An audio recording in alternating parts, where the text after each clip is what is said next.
Bismillahirrahmanirrahim. Assalamualaikum warahmatullahi wabarakatuh. Alhamdulillahilladzi fattahul alim.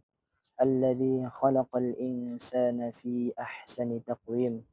Ashhadu an la ilaha illallah sadiqul wa'dil amin. Wa ala alihi wa sahbihi wa man tabi'ahum bi ihsanin ila yaumiddin amma ba'du. Hadirin saudara kami yang dirahmati oleh Allah Subhanahu wa taala, pada kultum yang singkat ini, pada hari yang berbahagia ini, maka saya akan menyampaikan bagaimana kita bersabar atas ketetapan Allah Subhanahu wa taala. Saudara-saudaraku yang dirahmati oleh Allah Subhanahu wa taala, terkadang di dalam hidup kita, di dalam kita menjalani fase-fase kehidupan, ada beberapa hal yang tidak ingin terjadi dalam diri kita, tetapi Allah Subhanahu wa taala telah tetapkan. Allah Subhanahu wa taala telah takdirkan terjadi di dalam diri kita, keluarga kita.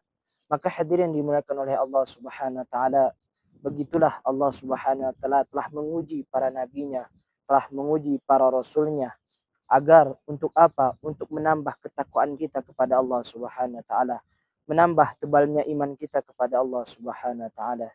Nabi Ayub alaihi wassalam, ketika Allah Subhanahu wa taala berikan dia dunia, Allah Subhanahu wa taala berikan harta yang banyak, kebun yang luas, peternakan yang banyak, tetapi Allah Subhanahu wa taala telah takdirkan Nabi Ayub untuk diuji oleh Allah Subhanahu wa taala. Allah Subhanahu wa taala firmankan di dalam Al-Qur'an, "Wa ayyuba idnada rabbahu anni massaniyad durru wa anta arhamur rahimin." Maka ketika itu Ayub berdoa kepada Allah Subhanahu wa taala, "Ya Allah, sesungguhnya aku telah ditimpa penyakit yang mana penyakit itu tidak ada sebelumnya kepada hamba-Mu."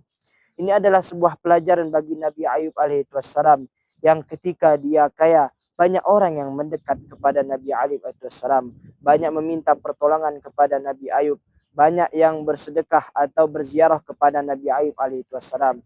Maka ketika itu hadirin yang dimuliakan oleh Allah Subhanahu wa taala, ketika Nabi Ayub alaihi wassalam telah Allah Subhanahu wa taala berikan ujian, maka ketika itu apa yang Nabi Ayub alaihissalam sayangi semuanya pergi. Semuanya meninggalkan Nabi Ayub alaihissalam. Tetapi apakah Nabi Ayub bersuudzon kepada Allah Subhanahu wa taala? Tidak, hadirin yang dimuliakan oleh Allah Subhanahu wa taala. Saudara-saudara yang dirahmati oleh Allah Subhanahu wa taala, maka ketika itu Allah Subhanahu wa taala telah melihat bagaimana iman Nabi Ayub. Allah Subhanahu wa taala telah melihat bagaimana sabarnya Nabi Ayub alaihissalam. Maka Allah Subhanahu wa taala firmankan lagi di dalam Al-Qur'an, "Irqit birijrik, hadza mughtasalun baridu wa syarab." Wahai Nabi Ayub alaihi wassalam, injakkanlah kakimu, hentakkanlah kakimu ke dalam tanah. Hadza mughtasalun baridu wa syarab.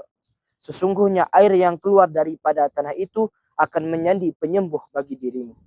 Hadirin saudara kami yang dirahmati oleh Allah Subhanahu wa taala, begitulah kita sebagai orang biasa, sebagai hambanya, sebagai hamba daripada Allah Subhanahu wa taala.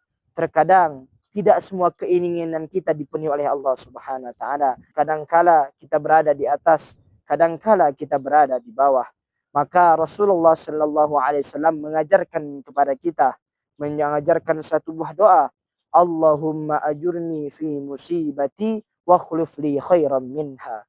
Apabila satu orang yang Allah Subhanahu wa taala berikan musibah, dia bertawakal kepada Allah, membaca doa ini, Allahumma ajurni fi musibati, ya Allah berikanlah aku pahala dari musibah yang telah Engkau berikan kepadaku, wa khuluf li khairan minha, dan gantilah lebih baik daripada apa yang telah Engkau kehendaki.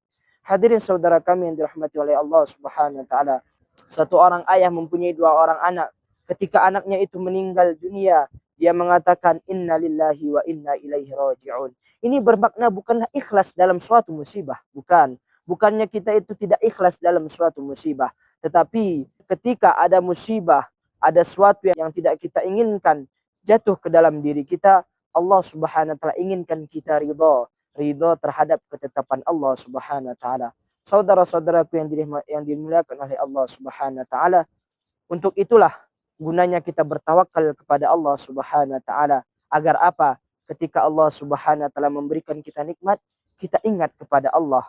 Ketika Allah Subhanahu wa taala memberikan kita pekerjaan yang enak, kita ingat kepada Allah.